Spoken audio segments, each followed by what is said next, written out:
sidelines a group of restricted free agents. As reported by Shams, the Warriors have been in contact with several teams, but have not received an offer to their liking on a sign-in trade here for the fifth-year swingman. And this is all very important because the Golden State Warriors, look at this, they're the only team this offseason that has yet to make a single move, a single acquisition for a player with NBA experience. So for the latest on Kuminga, we're joined by the duo who broke the news this morning. Of course, our senior insider, Shannon, is here.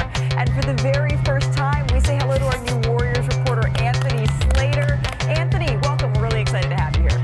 Yeah, I'm pumped up. We're pumped up, and we kind of wish that we were maybe doing this over a drink in your backyard right now. But we're really excited to have you. Shams, I'm going to start with you. What is the latest with Kuminga and his contract negotiations here with Golden State? Malika, this is turning into a battle of control over the short and long-term future of Jonathan Kuminga as a Warrior or otherwise. I'm told the Warriors presented Jonathan Kuminga with a 2-year, $45 million offer that contained a team option in the second season, as well as him forfeiting a built-in no-trade clause as part of the deal.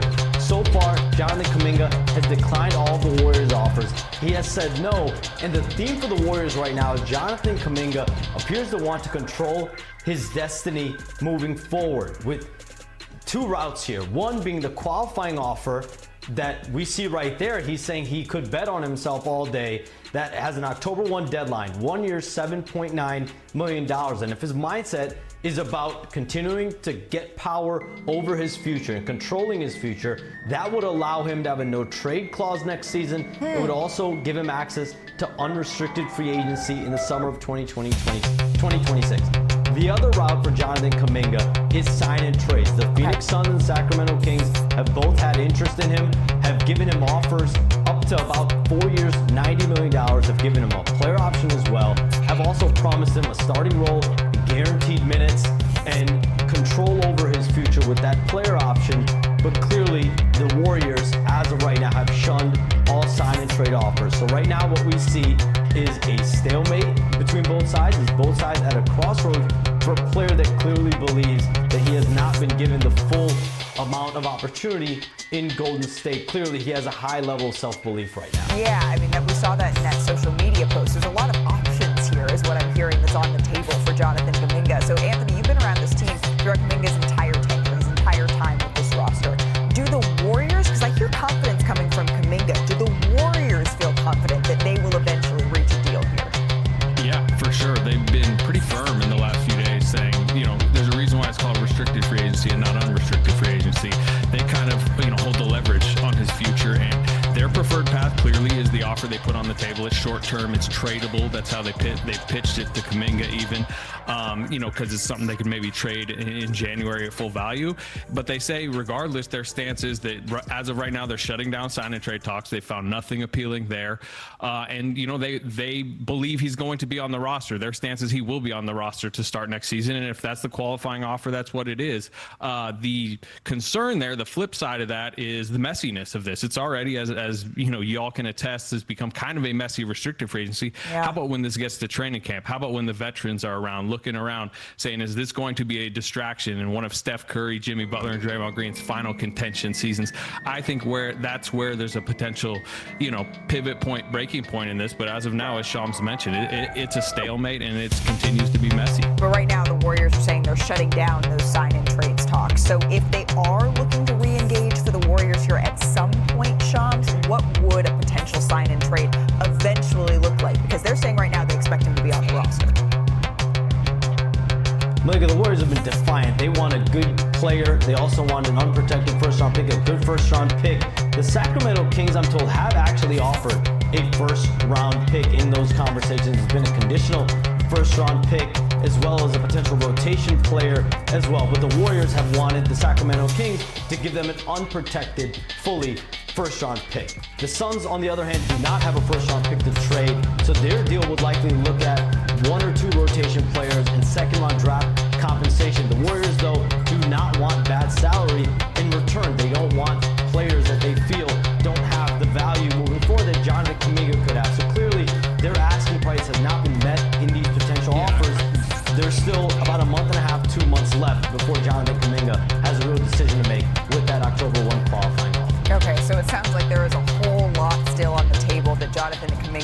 Golden State Warriors need to come to an agreement on. Fellows, thank you so much. We'll continue to monitor the situation. And Slater, we really, really are very lucky and excited to have you here at ESPN, you and your enormous podcast mic. All right, let's take a look at this. Over the last 2 seasons, Jonathan Kuminga averaged just over 17 points on 51% shooting in 56 starts. Those numbers did fall to 14.6 points a game on 48% shooting in the 65 games Kuminga came off of the bench here. We have seen it in spurts. When Steph Curry was out in the playoffs last year, Kuminga rose to the occasion. This has been a constant tug of war between this player and this franchise. So Kendrick Perkins, I wonder, to Slater's point, how much this might impact Golden State. Having this really talented player, his contract hanging over a team that has a core of Steph, of Draymond, of Jimmy, that have all said this is the last hurrah, and by the way, are all over 35 years old. What do you think?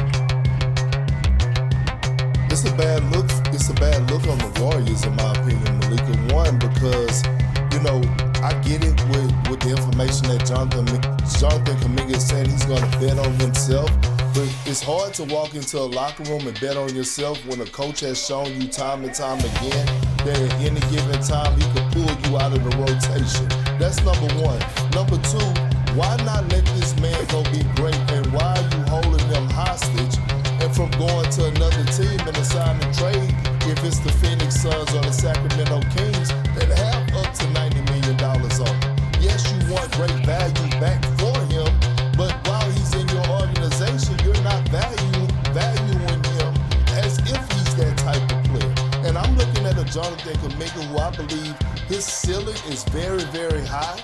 His peers feel the same way, and I just don't understand what a guy that you drafted with the number 7 pick that's been showing you signs and that's been developing. He never comes in the training camp out of shape. We never question how hard working he is. He's gotten better every single season. What is the deal? Well, the one thing that's really interesting, the Warriors are getting only offers from Pacific Division foes. They have not done a trade with the Kings since 1991. I believe that was a Mitch Richmond-Billy Owens trade, if I'm not mistaken. They haven't done anything with the Suns since 2013. So it may not be that attractive for the Warriors to send this guy to a Pacific Division foe. Right. And if you look at what the Kings are offering, they're offering Malik Monk and they're offering a protected first. The Carter thing, I don't think that's going to happen, Devin Carter, because he doesn't make enough money. So in order to get the money that you want for Kuminga, you have to do Malik Monk, who averaged 17, right, 5 rebounds, 3 assists. But are we losing the plot here a little bit? I think for what Perk mentioned about the lack of faith that it seems repeatedly that the Golden State Warriors have had in Kuminga. And Steve Kerr, he wants to go. He wants to go. He wants to go. And the Kings are offering a starting spot. Okay. Power forward next to Keegan Murray, next to Sabonis. He's talked on a Zoom call with Scott Perry, as you know, the GM, DJ Armstrong, the assistant GM, and also with their head coach. Okay. So he's in. Right. He wants to go there, but I think that first, the Warriors don't like the first.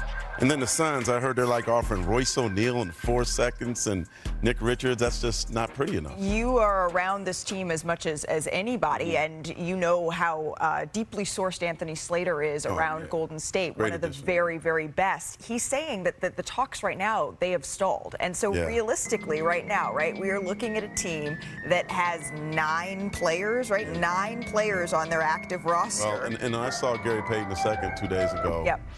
I'm like, what's going on? Waiting on JK. Right. He is. Al Horford is. Everybody is. Yeah. Right. And so, Perk, when you look at realistically what we can expect from this Golden State Warriors team that we've often talked about as sort of the beacon of light when you're looking towards what you want to be in terms of a consistent core, running things back. The last couple of years, it really hasn't been that. What can you expect from Golden State this year, knowing that this is who they're putting out there to try to maximize the last years of Steph?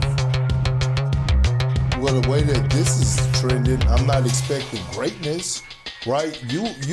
They traded for Jimmy Butler at the trade deadline to come in and give Steph Curry life. He did that. Now you want to go into training camp not only healthy, but having those guys be able to get the reps on the floor, but you want to go into training camp with no distractions.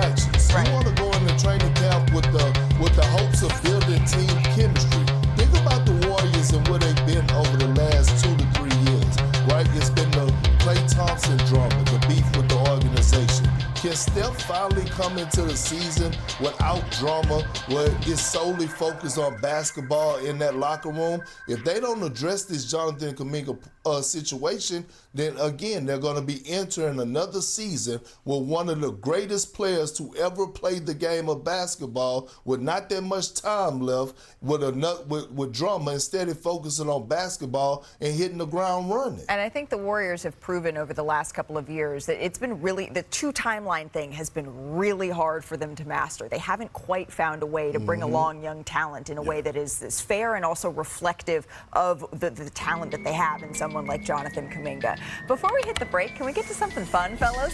In case you missed it, there was a little spill at the Sparks Aces game last night. Really impressive backflips